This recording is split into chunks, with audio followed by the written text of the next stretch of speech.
वाना शायर सूफी बानकोटी मौजूद, शाकिर बानकोटी मौजूद, और एक सिलसिला जहां एक सीमावी सिलसिला चल रहा है, वहीं एक सिलसिला आब रहसनी गन्नौरी के शागिर्दों का भी, ये भी एक सिलसिला चल रहा है और बड़ा इल्मी खित्ता बन गया कोकन का वो पूरा इलाका जो है। यानी उर्दू अदब के दो बड़े असातिज़ा के शागिर्दों के दरमियान वहाँ जो है दलवी साहब, वहाँ पर ये इस तरह का एक माहौल बन गया कि ऐसा लगता है जैसे बड़ा प्यारा सा अदबी माहौल रहा होगा। अब बस मैं तसव्वुर कर सकता हूँ, आप भी तसव्वुर कर सकते हैं। ये जो सिलसिला चला वो वहाँ से ताल्लुक़ बनता गया। एजाज सिद्दीकी मुंबई में मुस्तकिल क़याम पजीर हो गए, हम सब बहुत छोटे छोटे से थे। मैं अर्ज़ करना चाहता हूँ कि मेरा गरीब खाना मेरे वालिद के ज़माने से बाजी भी जानती है, दलवी साहब भी जानते हैं।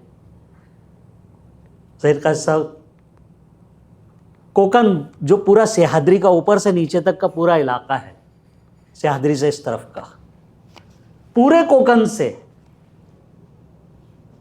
बहुत ही पढ़े लिखे, बहुत ही काबिल लायक फाइक शख्सियात का ख़ानदानी रिश्ता मेरे घर से रहा,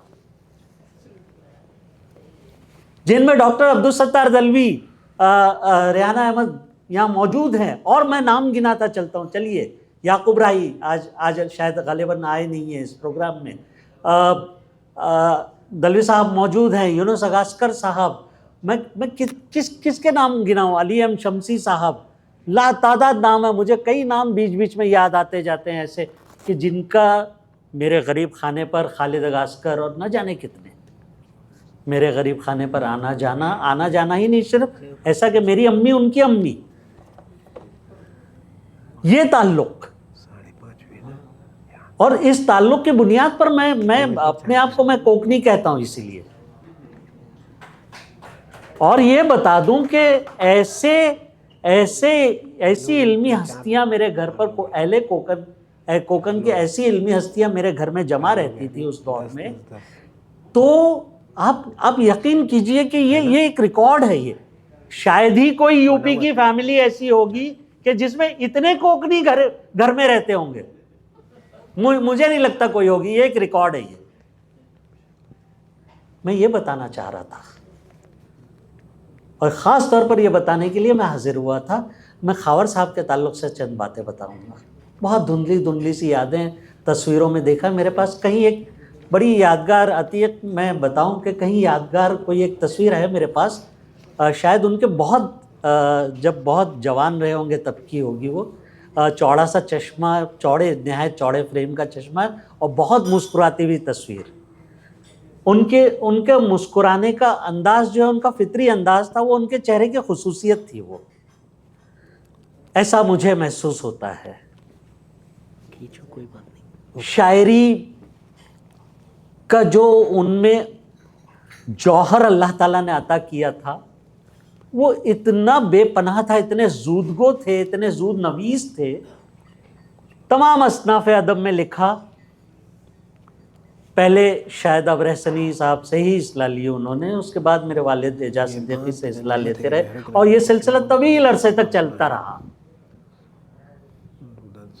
उसके बाद शायद उस्ताद शागिर्द में किसी बात पर नाइत्तफ़ाक़ी हुई, या मुझे नहीं पता क्या वाक़या रहा होगा।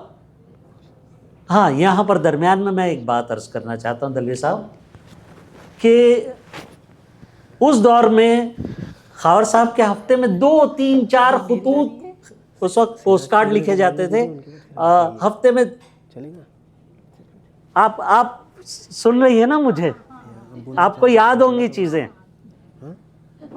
हफ्ते में 2, 3, 4 पोस्ट कार्ड उनके मेरे यहाँ अब्बा के नाम आते थे, खावर साहब के।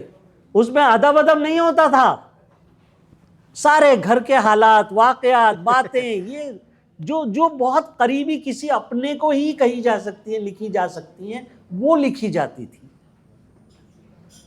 और यहाँ से बुजुर्ग एजाज सिद्दीकी उन्हें मुफीद मशवरे भी दिया करते थे, समझाया भी करते थे, उन्हें माइल्ड किया करते थे। शायर जो होता है, शायर को काबू में रखना बड़ा मुश्किल काम होता है।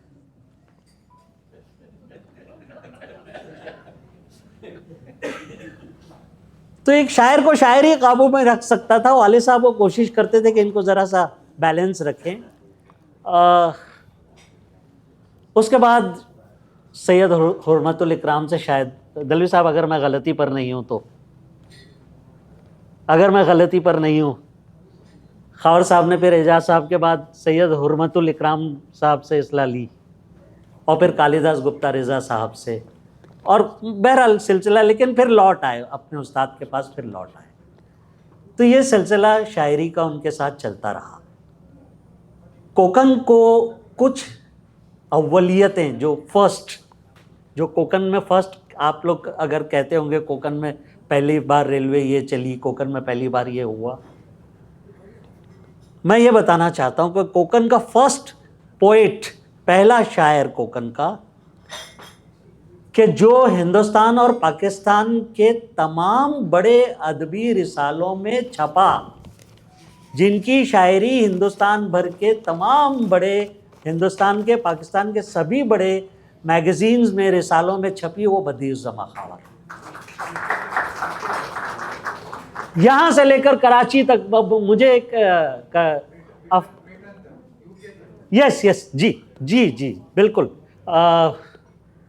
مجھے کراچی کا رسالہ یاد آ رہا ہے. میں سرکوت صاحب معافی چاہتا ہوں, آپ سرکوت ہیں یا سرکوت ہیں, پہلے یہ وضاحت کر دیجئے. سرکوت. ہاں, زیر تو نہیں لگاتے نا؟ ایک بدتمیز زیر بھی لگاتا ہے. انگلش میں ہم آئی لگاتے ہیں لیکن اردو میں نہیں, ایک ہے ایسا جو آئی بولتا بھی ہے. اچھا جی. تو مجھے یاد آیا کہ افکار کراچی, صہبا صاحب جو ہے نستعلیق قسم کے بزرگ تھے, اور افکار کراچی میں ان کی ایک غزل چھپی خاور صاحب کی. تو ہمارے والد صاحب نے ان کو لکھا, مبارکباد دی اور کہا کہ آپ اتنے اچھے شاعر ہو گئے ہیں, آپ اتنا اچھا کہہ رہے ہیں کہ افکار جیسے معیاری رسالے میں آپ کی غزل چھپی ہے. آپ تصور کیجئے کہ اولیت جو حاصل ہوئی خاور صاحب کو حاصل ہوئی, یہ بہت بڑی بات ہے. میں ایک طالب علم ہوں, ادب کا بہت چھوٹا سا ادنا سا طالب علم ہوں, بہت معمولی سا, جو کچھ جانتا ہوں تھوڑا بہت ٹوٹا پھوٹا. میں نے جہاں تک خاور صاحب کو پڑھا ہے, جیسا بھی دیکھا ہے, سنا ہے, کہ وہ تھوڑا سا اضطرابی مزاج ہونے کے ناطے, آپ تو شاید ادیب مالیگامی صاحب سے اصلاح لیتی رہی ہیں, خاور صاحب کا اضطرابی مزاج جو ہے انہیں کبھی ایک سطح پر نہیں ٹھہرنے دیتا تھا. نہ جانے کیسے اتنے زمانے تک داپولی میں انہوں نے ٹیچنگ کی, میں نہیں سمجھ سکتا, لیکن کچھ عرصہ وہ شاید دہلی میں بھی رہے, شان ہند کی مجلس ادارت میں بھی رہے, کچھ جدید شعراء کے ساتھ بھی کچھ عرصہ انہوں نے گزارا.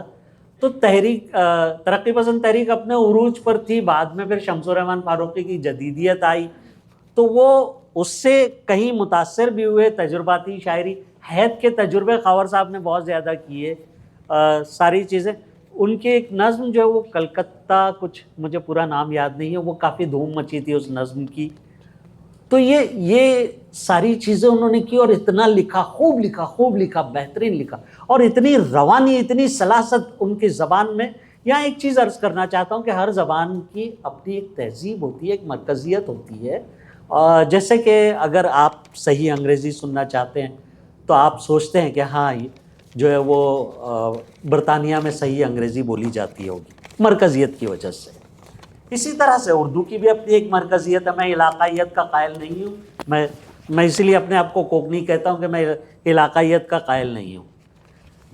لیکن اردو کی جو مرکزیت کی جو تہذیب ہے, خاور صاحب کے بولنے کا انداز جو تھا وہ اتنا قدرتی اردو والا تھا, ایسا نہیں لگتا تھا کہ یہ مراٹھی میں بھی بولتے ہوں گے. اردو بول رہے ہیں تو واقعی اردو بول رہے ہیں, اس میں بناوٹ نہیں ہوتی تھی. ورنہ ہم جس علاقے میں رہتے ہیں, ہمارا جو لوکل ایکسنٹ ہے وہ ہماری زبان پر اثر انداز ہوتا ہے. یہ فطری بات ہے, یہ نیچرل ہے اور ہونا چاہیے. جیسے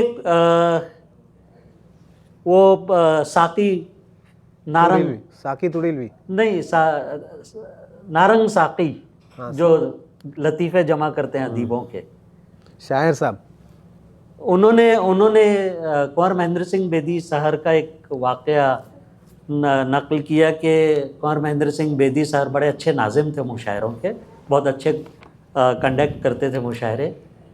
तो उन्होंने एक जगह कुंवर महेंद्र सिंह बेदी ने हंसते हंसते कहा कि जब कोई सरदार अंग्रेज़ी बोलता है तो ऐसा लगता है झूठ बोल रहा है। तो लोकल एक्सेंट आता है, किसी भी ज़बान में आता है, लेकिन खावर साहब के यहाँ लोकल, जब उर्दू बोलते थे तो लोकल एक्सेंट नहीं आता था। ये बहुत बड़ी बात थी। बहरहाल बातें बहुत सारी हैं, कभी ऐसे आपस में बैठेंगे, इस तरह का जलसा नहीं हो, ऐसे आपस में बैठ जाएंगे तो हम फिर और बातें करेंगे, कुछ मैं और सीखना चाहूँगा, जानना चाहूँगा उनके ताल्लुक से। एक बहुत बड़ा इंसान, एक बहुत बड़ा फनकार। कुल्लियाते खावर शाये हो गया है, इसकी मुबारकबाद बहरहाल, लेकिन उसमें से इंतखाबे खावर जो है वो किया जाए और बहुत मोहतात होकर इंतखाब किया, जिस्ट निकाला जाए और उसको न सिर्फ उर्दू में बल्कि दूसरी ज़बानों में भी उनके तराजिम हों। मेरी ये ख्वाहिश है। आप सबके लिए नेक ख्वाहिशात। बहुत शुक्रिया।